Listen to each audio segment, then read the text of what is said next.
Time to Shine Today podcast Varsity Squad. This is Scott Ferguson. And I have a friend here from the north of me a little bit. We're both in Florida. We're both enjoying some pretty good weather.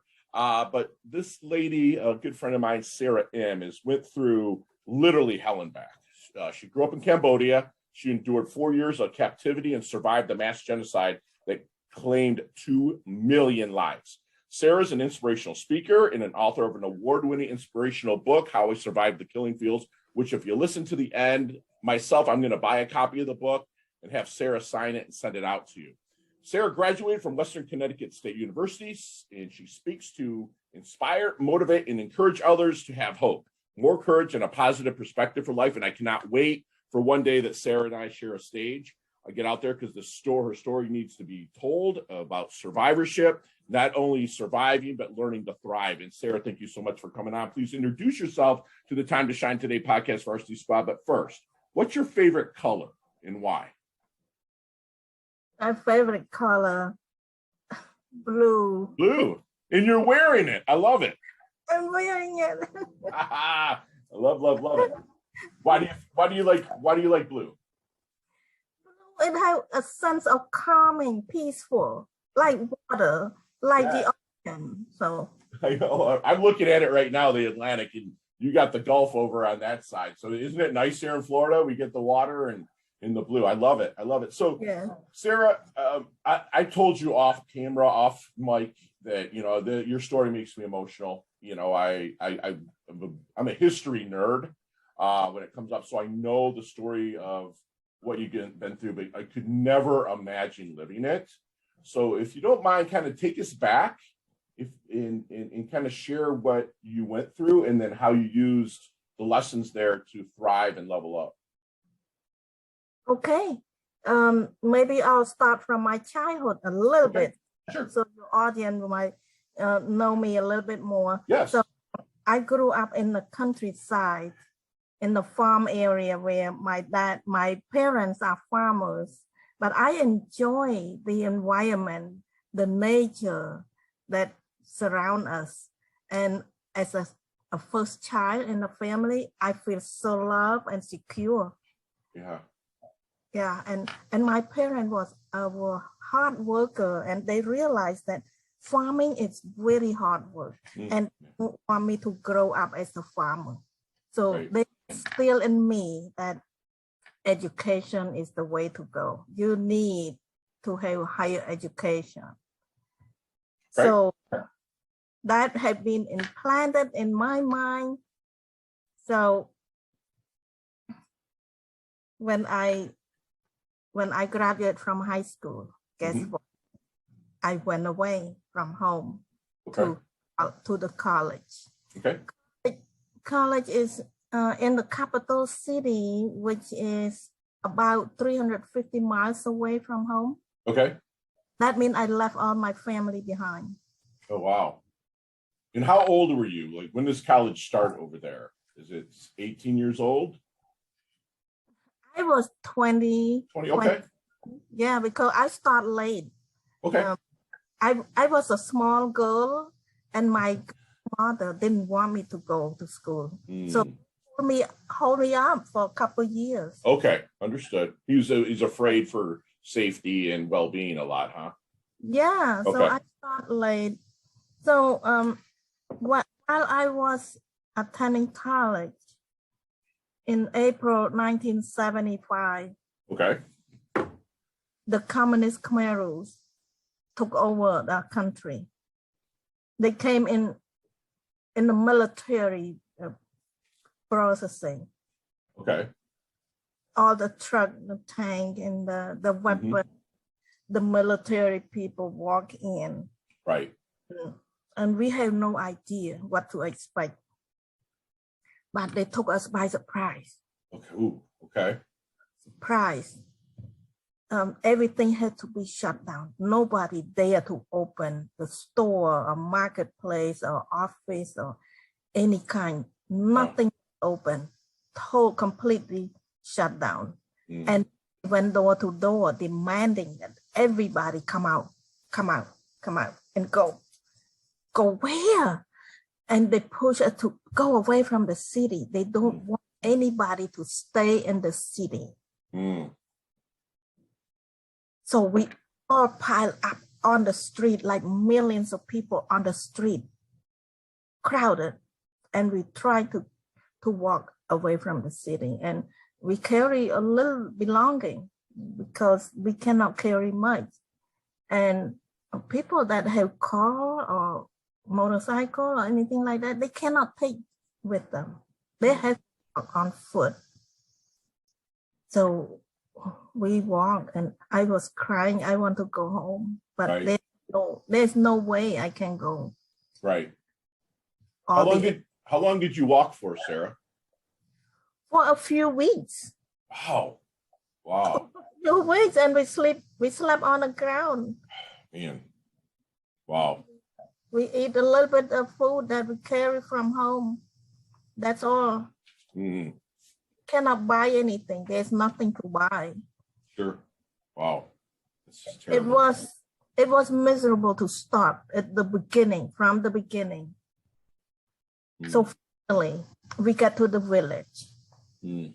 Village was already prepped to receive a flood of people from the city like us. Mm. So they was giving a temporary place to stay with the family that was already there. So they let us stay in their house for temporary. Okay. And then they want us to go to work right away. Work, guess where the work is? In the fields? In the field, in the field. Wow. So we work in the heat all day long. Oh, wow. So this is the beginning of the whole thing. They try to spread people all over the country. So some areas too crowded, and some areas not enough people. So they post an announcement that whoever want to go to Battambang, please sign up. Okay.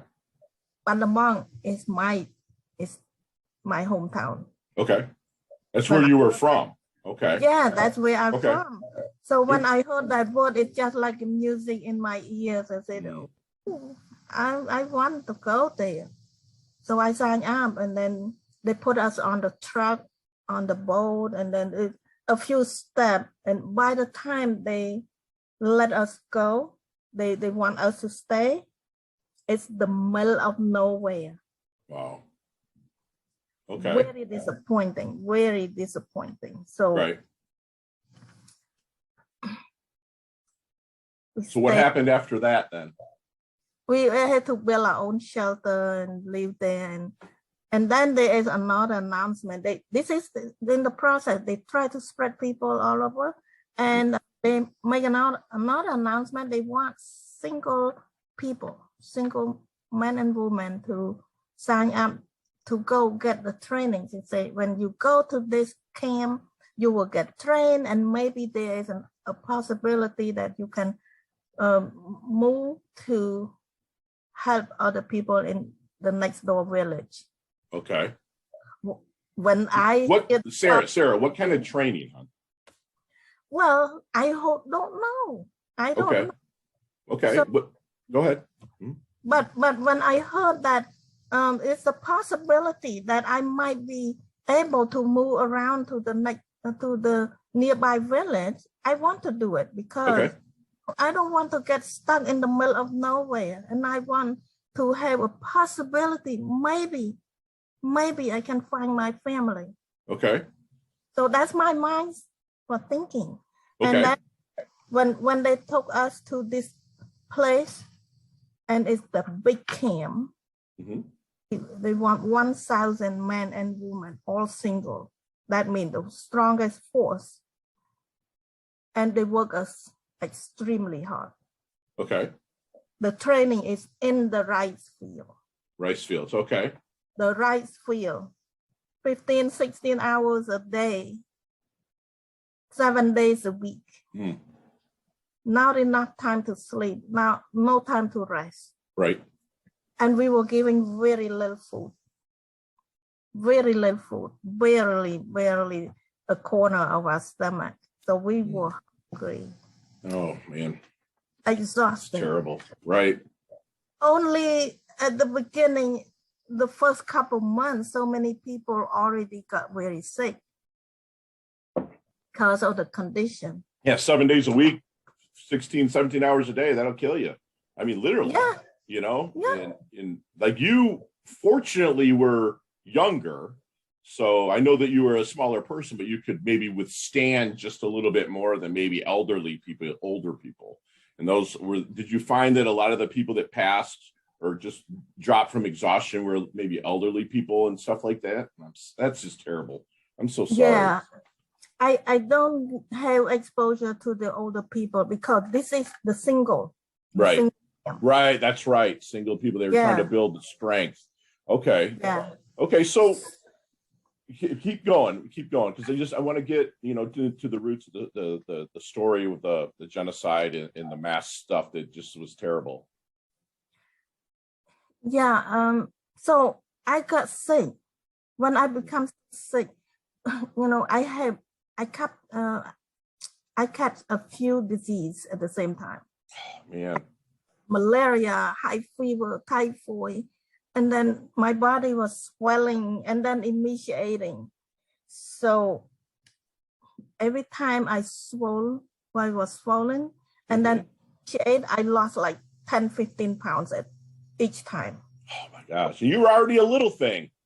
Yeah, so go up and down like that. I puff up, emaciate, and I lost a lot. So finally, I lost all the weight that I can possibly lose. Wow. So I became like a walking skeleton. And sorry, it was not possible for me to continue to work that way. Right. So when I was too sick to work, they sent me to a different place. They want me to infect other people or whatever. So that place, they call it hospital, but when I got there, I was so surprised that this is not really a hospital. There is no doctor, no medication. There's no nurse. It's for just a place for us to stay there without going to work. Okay. And eventually, either you get better or you die. Only two options. Right.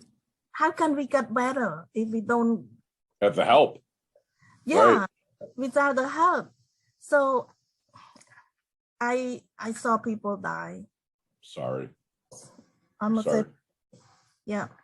And did you, obviously you got better, but how long did it take you to get better and to be able to go back to work again? I had to make one big jump, one big action. That's, I pray and I ask God to help, because I was about to not waking up, but just too sick. And I pray and ask God to help me. And one day, He gave me a courage to sneak out from there. Wow. And barely walk. And I got out from there, and I met somebody who was so kind. And she helped me to get a job in the kitchen. Oh, wow. Okay. Yeah, it's not normal. Nobody ever get a job in the kitchen. So I did. So that means it is a life-saving job for me. Sure. I get to eat, to have more food. I get to work less hours. Right. And get to work in the shade. So all in all, it's just a place that I need to be to recover my health. Okay. For several months, wow. I gradually feel better and regain my health. Not to 100%, but at least normal. Sure, you're nourishing yourself, getting a little bit of your energy back and be able to do it. So when were you able to, kind of fast forward a little bit through this, when were you able to leave and then make the decision that you want to share your story and help people that are going through hard times? I fast forward, eventually I escaped from the big camp. Okay. That's another big jump. Sure. But finally, I get out from the captivity. Mm-hmm. It's a long journey, but in the book we'll describe how. Right. And that's why I'm going to direct people to the book a little bit later. But go ahead. Yes. Okay. Yes. So, and I was able to find my family. To make the story short, yes. Found my family, and we reunited together. And again, they helped me to nurture me, to recover my health. I have a few problems that still need to be recovered at that time. But, and then finally, the situation was still not good. But by that time, when I met with my family, the communist Khmer rules already got kicked out. Okay. The whole country was liberated. Nice. Yeah. And then we realized that we lost a lot of family members. Yeah. A lot of people. Wow, 2 million people died, and that's just terrible. Period. You know, that's just terrible. So in a country that have only 7 million. Wow. It's almost a third of the country that's just that's gone. That's just terrible. I'm so sorry you had to go through that. And so you reunited with your family, and then how did you make it then to the United States? Another escape. Oh, wow. You know, and squad out there, like all of this is in her book. So I strongly recommend, just because time constraints, because everyone knows my timing on the podcast, that, you know, I'm very abbreviating the story, but you got to go and pick up the book, and I will have that in the link in the show notes. But yeah, please, you know, tell us a little bit about that escape, Sarah. How did that go to get to the United States? Yeah, I had to go to the Thai border. It's a long journey, but to make for the time being, I went to the Thai border and then cross over the dangerous landmine situation, and then found a refugee camp on the other side. And, I registered there, and I have a connection. I have a relative in United States, and I searched for him and made connection, and he did sponsor me to come. Oh, nice. Very nice. Yeah, that's how I came. That's great. And then you attended college in Connecticut? Yes. Okay, what did you study? Mathematics. Nice. Okay. And what did you work in after you graduated from college? I got a very nice job in the insurance company in Hartford, Connecticut. Oh, nice. Beautiful area.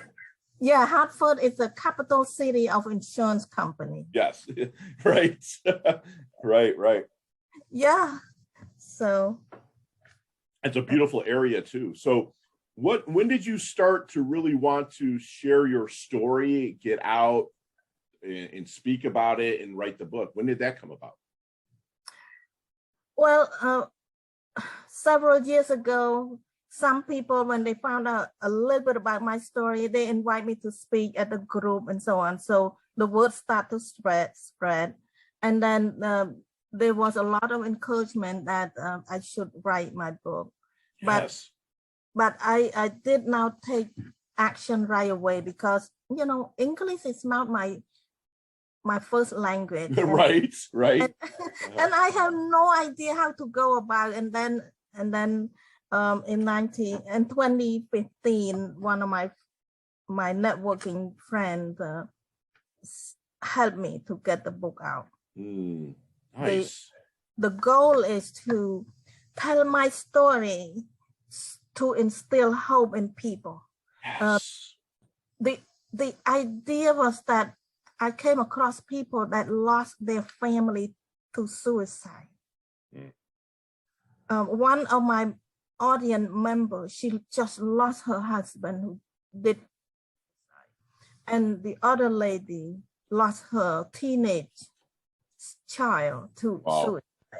You know, I thank you for donating to the Suicide Lifeline, because my little brother took his life, and also 4 people that I served with in Iraq, Afghanistan, Somalia, they have taken their life. So it's very huge for me. So thank you for bringing that up. And thank you for donating, by the way. I really appreciate that. Thank you. So, yeah, that's some of the reason that I want my story to share with people. Sara, what do you think, through all the hell that you went through, what do you think is the biggest lesson that you've learned through that? The biggest lesson is this: never give up hope. Never. And how love, my love for my family, that's what hold me, that's what saved me. Yes. Wow. And then combined with a faith, you expect something to get better. Yes. Because you prayed and you had faith, but sometimes faith you really have to be convicted to, right? You have to stick it because you can't see things. You know, you're in the dark. You're like a seed underground, right? That if you pray and you do the right things, you're able to sprout out of that dirt, but you're kept in the dark for a long time. And your dark was a long time and it was terrible. And so yeah. I'm a big believer in faith. You know, I'm a Christian, but I believe in faith, and I pray to God, and I give God gratitude every single day to give me the strength to smile, to help others smile, and to, you know, level them up a little bit. So thank you for being convicted with that. So when did you give your first speech then, Sara? Maybe about 10 years ago. Wow, okay. Very good. But it was sporadic at the beginning. It just in the woman club and you know, casual. Right. But yes. No, that's you have to start. That's where I started. I started speaking in front of 3 or 4 people, you know, and just really polished it and had people give me feedback about my speaking. And then, you know, I earned my way to bigger stages. You know, just like you did. And, you know, I saw some of your stuff here on Facebook of, you know, a couple of years ago. I'm sorry, in YouTube, a couple of years ago of you speaking. And you hold the room because people are, I see like the people are leaning in, wanting to, you know, hear the next part of the story because it's so captivating. And, you know, due to the time constraints on this show, this story is really abbreviated, but it's covered in the book. Which again, squad, you have to go out and pick up the book, and I will definitely have a link in the show notes again. But Sara, what do you think, or what is your definition of a life well lived? A life well lived is to have somebody to love, have somebody who loves you, and have gift to give to your community. You can define your community, whether your family, whether your environment, whether your church, whether your state. For me, my community is in the world right now because where we are, the world, my community. Yes, I have to give to my community. I love that. I love that. And you give a lot, which I see that, but are you open to reciprocation, to getting? Of course. Yes. Thank you for saying that. Because so many people, I used to be that guy. I'll give. And then finally my coach is like, are you open to reciprocation? I'm like, what does that even mean? You know? And it's like, you know, and I started realizing the reciprocation that I was getting without acknowledging it. You know, so I would give, but then say my goddaughter would call me out of the blue, right? Just to talk, not to ask me for money or anything like that, but just to talk. And that's a gift from giving, you know, what you give. And we say at Time to Shine today, you know, we give until it hurts so good, right? So that's what we do. And I know that you do it as well. So Sara, what are, you know what, let me ask you this. What do you think people misunderstand about you the most? The people understand me the most. they have conception that they probably did not understand what I'm talking about. Okay, very good. Yeah, there are some podcasters who had to pre-interview me to make sure they understand me. Okay, got it. You know, that I understand. With you having English as your second or third language or whatever it is, you are phenomenal with it, because I am trying my best to learn Spanish right now, and I could never. I can hold a conversation, but there's no way that I can get on stage and do what you do in another language, you know? So I applaud you so much for what you do. That's fantastic. So Sara, does anything keep you up at night? Anything keep me up at night? Oh, I'm just concerned about my country. Okay, understood. Take a long time to rebuild the country after it had been destroyed, completely destroyed, and we have to rebuild back. Right. It had been almost 5 decades now. Wow. It will take more time. Wow, that's just crazy that it's been 5 decades. I mean, I was born in 72, so I was born kind of at the tail end of the Vietnam War, and it's still. And I've been to Vietnam, I've been to Thailand and whatnot. It's such a beautiful country, but what they went through in the late 50s and through the 60s and even into the 70s, it's just into the 80s. It's just terrible. It's just terrible, and I don't get why the world goes that way. All I can do is pray. Like you say, pray for peace, pray for understanding, pray for wisdom for the people, not for yourself so much, for the people that are making the decisions. So, Sara, we like to talk about the dash, that little line in between your life date and death date on a tombstone. Okay, that little line. How do you want that dash remembered? How do you want people to remember Sara Im? I want that to remember that I don't live my life for my own. I live my life to serve. Serve God, that's the first, and serve others. Wow, that's beautiful. So much comes from serving. You know, it's like, and you, my friend, are planting trees that you're never going to sit in the shade of, you know, through your service. And I love that. You're such a big heart, and I absolutely love this conversation. But squad, we are going to take my good friend Sara Im through our leveling up lightning round just as soon as we get back from thanking our sponsors and affiliates.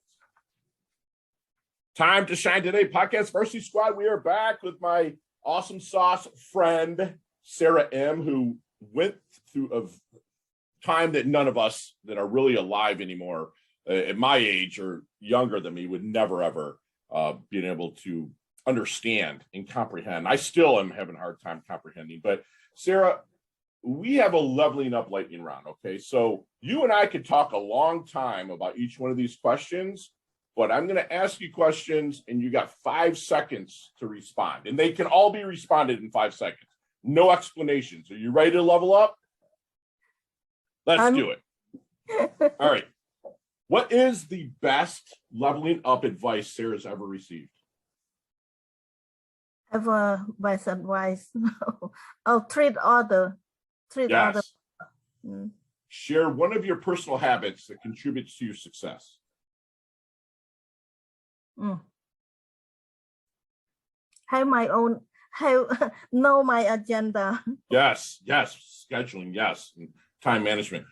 What book, other than the Bible or whatever religious that you read, but what book would you hand me and say, Scott, you have to read this, other than your book too? I would say Napoleon Hill's book. Think and Grow Rich? Yes. That is the Bible for business to me. It's beautiful. It's beautiful. Did you have any nicknames growing up? Yeah. What is it? Tell me, Sara. It's called Bite. Bite is like the little. Like a little bit? Like yeah, bit? I love it. Would you rather play chess or checkers? Oh, chess. Okay, wow. I'll take checkers all day. I'm not smart enough for that. What's your favorite charity or an organization you like to give your time or money to? Tampa Bay Research Institute. Thank you. That is excellent. What is your go-to flavor for ice cream? What's your go-to flavor for ice cream when you order an ice cream? Ice cream, pistachios. All right, all right. If you could take a time machine, have a time machine, would you take it to the future or the past? Future. All right, love it. Last question, but what is the best decade of music? 60s, 70s, 80s, or 90s? Decade of music. Decade of music, 80s. There we go. That's my girl. I love they had the big hair and don't care and you have everything in the 80s. That is excellent. So Sara, how can we find you, love? Easy to find me on my website, saraim.com, SARAIM.com. Excellent. And then also you can go to saraim.com/book to pick up her book. And the first person that puts in a comment on any of the social media platforms where this lands, survive and thrive. Survive and thrive. If you put that in the comments, Time to Shine Today will personally purchase the book and have Sara sign it, and we'll get it mailed out to you. And that's something I have to, actually, we'll do 2 books. We'll do 2 books, Survive and Thrive. The first person that puts in any of our social media comments, we're going to send 2 books out. It's a must read. I'm going to buy one for myself, so consider 3 of them being purchased. But, you know, Sara, can you do me a favor and leave us with one last, we call them knowledge nugget, one last knowledge nugget that we can take with us, internalize, and take action on? Right now, keep your positive attitude. Be optimistic. I love it. Because when you are optimistic, that means you appreciate what you have. Yes. You don't crave for something that you didn't have. Wow, that's true. That's true. And they have that attitude of gratitude along with that. That's fantastic. Gratitude. Yes.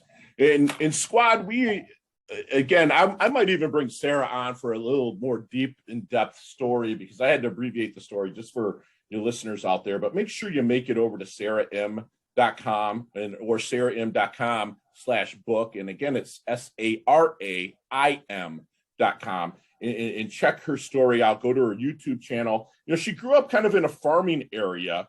You know, her parents and loved ones believe that education is critical. You know, that she went through hell and back. Literally, she survived malaria, typhoid, and a litany of other diseases. Luckily, she prayed and she had the courage to sneak out. And then she ran into somebody that really cared for her, gave her a job in a kitchen, and allowed her to nourish herself. That is God. That is your creator answering your prayers. She wants her story to instill hope in people, to never give up hope, and make sure that, you know, you back that hope with faith and love, and keep the ones close to you and make sure that they feel loved, and also help the others in need. She believes that a life well lived is having someone to love you, and to make sure you give to your community. You know, she lives her life to serve others. She's a servant leader. She rocks the stage when she gets out there. Her book is just phenomenal. And she wants you to remember to be optimistic, appreciate what you do have, because when you can appreciate what you do have, you can gather more positive stuff. If you live in a negative mindset, you will just gather more negative. Sara believes in being appreciated, have the attitude of gratitude, what you have, so you can, and God or your creator will provide even more of that greatness. And don't crave what you don't need. You know, you crave the need to help others and to be that servant leader that my good friend Sara is. She levels up her health. She levels up her wealth. She's humble, yet very hungry for life and to serve others. You've earned your varsity squad letter here, Sara. Thank you so much for coming on. I love your guts so much. Thank you for having me, Scott. You bet. Talk soon. Mwah. Bye now. Bye.